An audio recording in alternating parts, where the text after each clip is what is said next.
Bonsoir à tous. Ce soir, nous venons évoquer cette tragédie, cette tristesse, cette chose inadmissible qui se déroule en ce moment en Ukraine, cette guerre.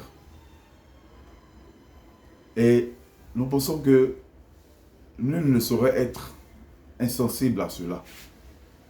Nous pensons que chacun devrait pouvoir apporter sa petite contribution, ne serait-ce qu'éveiller les consciences, ne serait-ce que porter une prière, ne serait-ce qu'apporter une aide, une assistance, ne serait-ce qu'intervenir pour que cela s'arrête. Et nous voulons aussi en ce soir porter notre part à l'édifice, pour parler à la conscience de quelqu'un.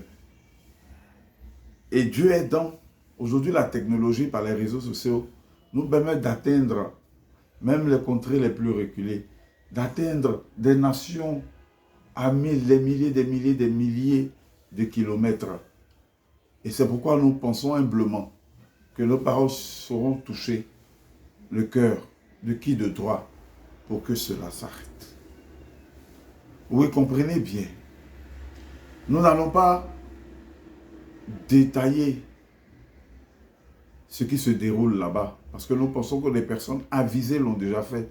Quant aux raisons, aux bonnes ou mauvaises raisons de l'attaque ou de l'invasion de Poutine, quant aux bonnes ou mauvaises raisons des intentions des Européens et de tout ce qui se passe autour de l'Ukraine et tout ce qui alimente cette guerre. Mais nous voulons simplement intervenir sur un fait qui nous paraît caractérisé et qui semble échapper à tout un chacun. Voyez-vous, sans passer par 4 chemins, en allant droit au but, nous voulons simplement dire à tous et à chacun que les plus grands perdants de cette guerre, ce seront les Ukrainiens. Oui, les Ukrainiens seront les plus grands perdants de cette guerre. Qu'ils la remportent, ne serait-ce que par une certaine puissance qui leur sera ajoutée, ou qu'ils auraient, comme nous savons que la Russie est une grande nation militaire, nous en avons des doutes sur leur victoire militaire. Mais, étant donné que David a su renverser Goliath, nous ne dirons pas que tout est impossible. Mais n'empêche que le plus grand perdant sera l'Ukraine. Il n'échappe à personne que cette guerre se déroule en Ukraine. Il n'échappe à personne que les bombes sont larguées en Ukraine. Vous voyez bien les vidéos, vous voyez bien les reportages, vous voyez bien les destructions, vous voyez bien les exilés, vous voyez bien les réfugiés, vous voyez bien les enfants, les femmes, les hommes, les jeunes qui sont en train de s'entasser dans les sous-sols, ou dans les gymnases, ou dans des églises, ou dans des hôpitaux. Vous voyez les blessés. Mais tout ça, c'est en Ukraine que ça se passe.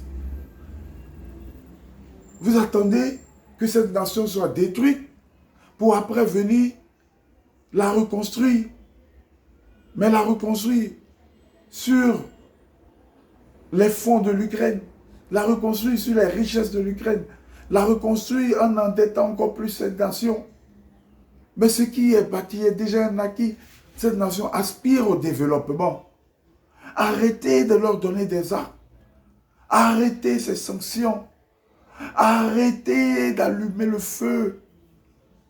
Mais pourquoi tous ces présidents européens, tous ces présidents du monde qui sont pointés du doigt Vladimir Poutine, mais pourquoi tous ces présidents-là ne prendraient pas un même avion ou ne prendraient pas leurs avions et se rendraient tous en Ukraine et en Russie, pardon, aller discuter, aller échanger, aller convaincre, aller ne serait-ce que trouver une entente, un accord avec Poutine pour que cela s'arrête.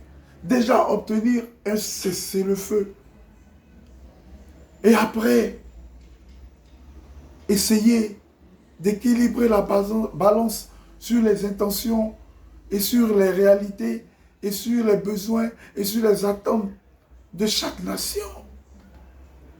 Arrêtons cette hémorragie. Commençons par arrêter la guerre. Au lieu de l'alimenter, vous donnez des armes à l'Ukraine. Mais depuis la guerre a commencé, mais la Russie est là. Est-ce que l'Ukraine a osé ne serait-ce que jeter une bombe, lancer une bombe, un missile en Russie? N'ont-ils pas les armements? N'ont-ils pas de bombes?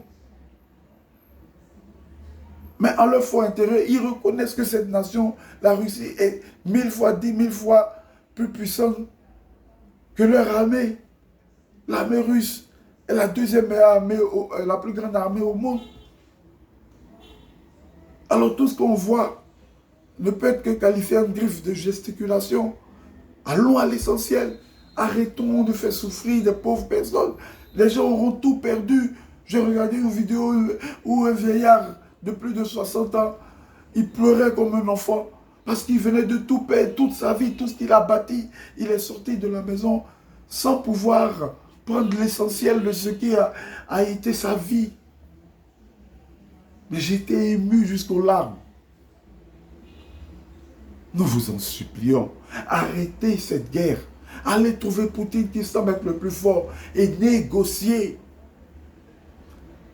Arrêtons nos orgueils, nos fiertés inutiles. Et plus vous mettez le monsieur dos au mur, plus les choses empirent. Les sanctions et tout ça, là, les armes que vous donnez, ne l'arrêtent pas. Changez de stratégie. Humiliez-vous. Reconnaissez qu'il est fort. Et allez échanger avec lui. Afin que ça s'arrête. Que ça s'arrête. Que ça s'arrête. Merci. Et que Dieu nous bénisse. Et que Dieu bénisse l'Ukraine. Et que Dieu bénisse la Russie. Et que Dieu y installe la paix. Et que Dieu fasse que les armes se taisent. Et que le dialogue soit vainqueur. L'amour soit vainqueur. Merci. Et à une prochaine vidéo pour un autre sujet. Merci de nous suivre. Merci.